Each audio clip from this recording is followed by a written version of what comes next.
Hi guys, welcome to my channel. Na pesi mbote na babone nyonso ya Alpha Kitchen tikete kini ya nkolo. Ekuta na mabota na bino. Soke zamba aliboso zolanda ngai. Zwa mwa minute. Osabone. Nzamba lola aozangisa opambola yote. Lelo nazoke lamba mayebo. Eza mayebo. Nazolakisa mayebo na wana olamba lelo. Eza ya fresh.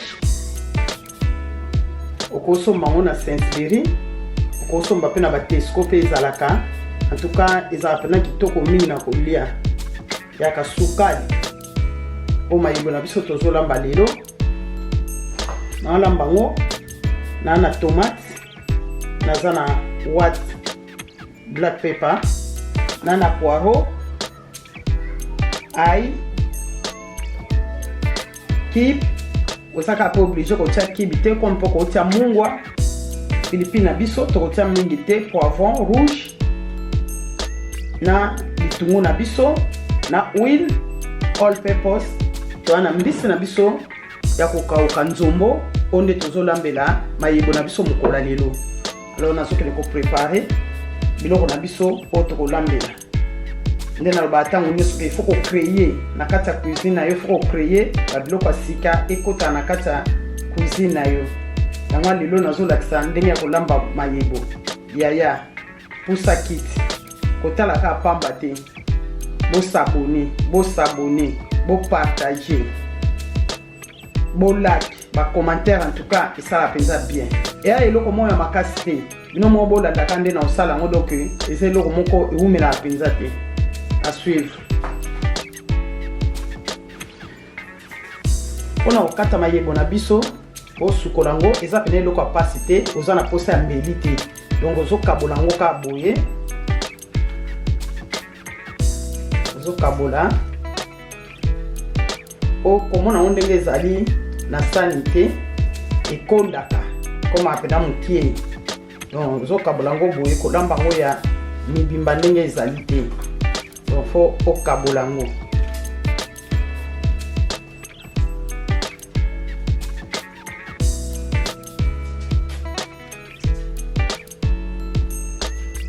Leka na so sa so mwana kena na so kabolaka na maboko na nanga na mbeli te. Donc so kabolaka boye.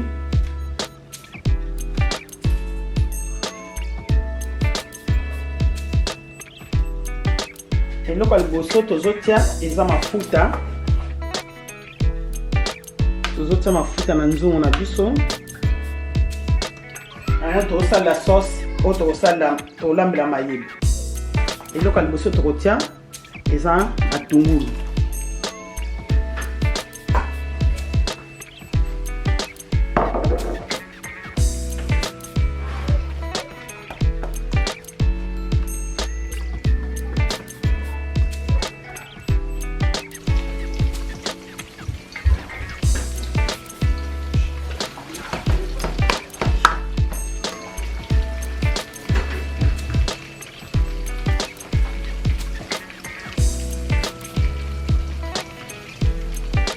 Oke cha poireau.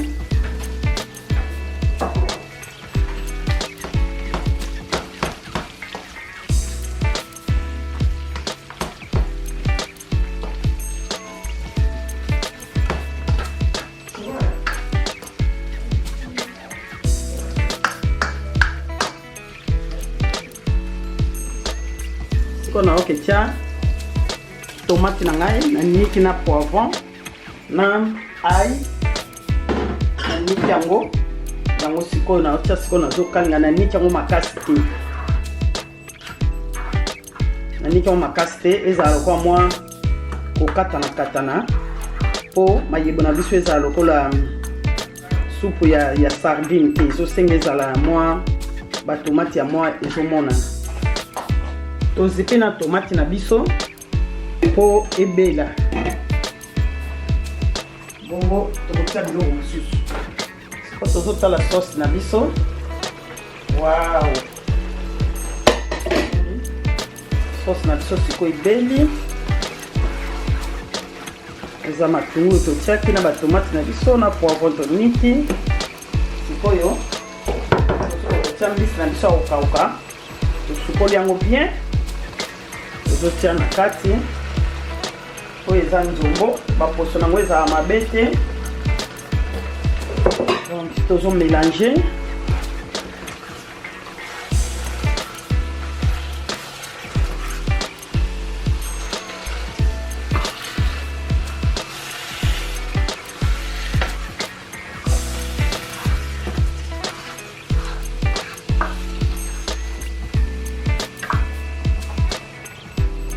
moi kibe na biso tozalaki nango okoki kotia mpe mungwa comme mpe okokotia kibe bien te otie seasoning na yo ndenge ka osalelaka kozobalola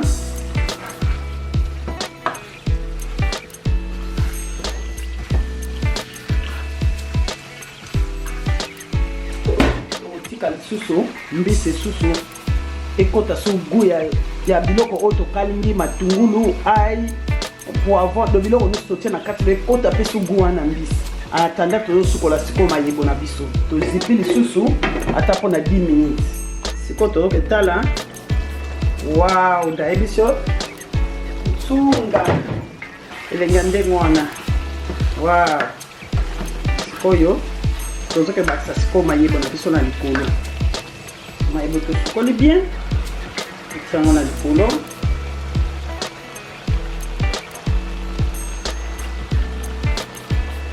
likolo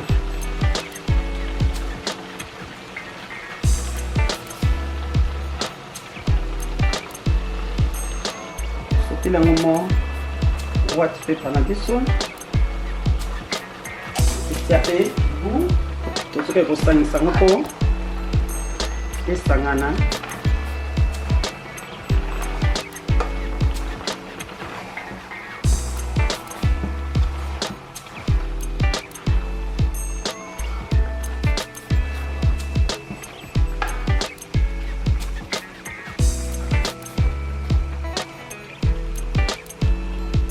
tozozipa ngo nanu mpo mayebo mpe touti kosukola ngo emeli mpe mai na sauce tosalaki tozipi na mwa moke 10 minutes totala mpo mayebo ekita sikoyo tozoketala biloko na biso mo ndenge ekiti meka nalobaki totia mai te omoni totie mai te mai ebimi ebele mpo eza mayebo moni mai ebimi ebele mo ndenge elembi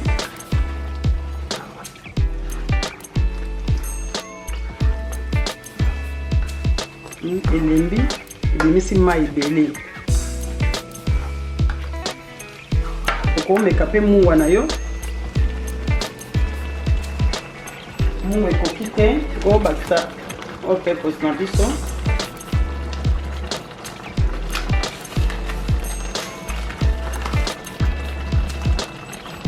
tozotika susu etoka su 10 minutes mai na biso ekita siko tokomi na biso na suka na recette na biso tozotala siko tomoni ke mai ekiti oyo ezalaki mayebo na yango yaya papa mama mayebo ebongana na pilipili nga natie pilipili te natiaki te mpo na bana siko nazotia po epesa kaka solo donc yo okotia no pilipili ebele okotia no pilipili na mesure ndenge olingelaka pilipili soki olingaka pilipili te okolia mpe na ndenge ya pembeni donc lo na biso ebeli sikoyo naokende servi naomeka mungwa nde nabakisaki mwa saisonnement nanga nayeba soki mungwa koki mungwa na biso koki maintenant obakisaka moke mwa all purpose mokie oyo ezali all purpose balakisaka le nyonso okokotia na mwa mokie kaka lutu moko po etiaka goût na supu na yo lutu moko esala pene elengi donc mayebo na biso yango oyo tokomi na biso na suka na recette na biso ya mokolo ya lelo ezalaki ya mayebo ya mai eyaka mpe ntango mosusu na bawenze na biso ezalaka ntango mosusu na basaint-spiri esco okomona ngo ko sava tozo servir to comme na biso na suka na recette na biso mokolo lelo o ezaki mayebo ya mai yaya mama papa omonde na sali donc o eza mayebo eza eloko moya makasi te eza pene lengi na kolia tam so to tsaka on pe na kate mais ça na ba wenze eyaka penza moi rare mais en tout cas eza pena bien na kolia moni na lambi yango na mbisa kokauka na olia yango na taba na ngaya kutumba et puis okolia na taba okolia pe na makaya bakokalinga okolia na soso eloko nyonso oyo monde okolela problème ezati et puis okolia yango na semu na makemba na kwanga eza pe na malamu yaya kolamba esila rati baye kola kaka bokoto bo s'abonner bo share bo like en tout cas ba commentaire tango nous na lobaka esaka penza bien tango bozo tsa ba commentaire na bino pe bozo ko encourager na musala ona so sala en tout cas esa pena bien yango wana nde to lobaka makamala mu ibumela raté tozaka toujours kolakisa oyo toyebi tozo continuer toujours kolakisa donc pour ceux qui na biso wana mukona lelo bobo sana tezana ba video ebele o musupe na lambe eza na kati eloko nyonso niko découvrir eza na kati kuna yango wana tosuki wana pona mukwa lelo ezalaki video na biso ezaki ya mayebo ya mai wana tomona na video ya mbala sima bye bye.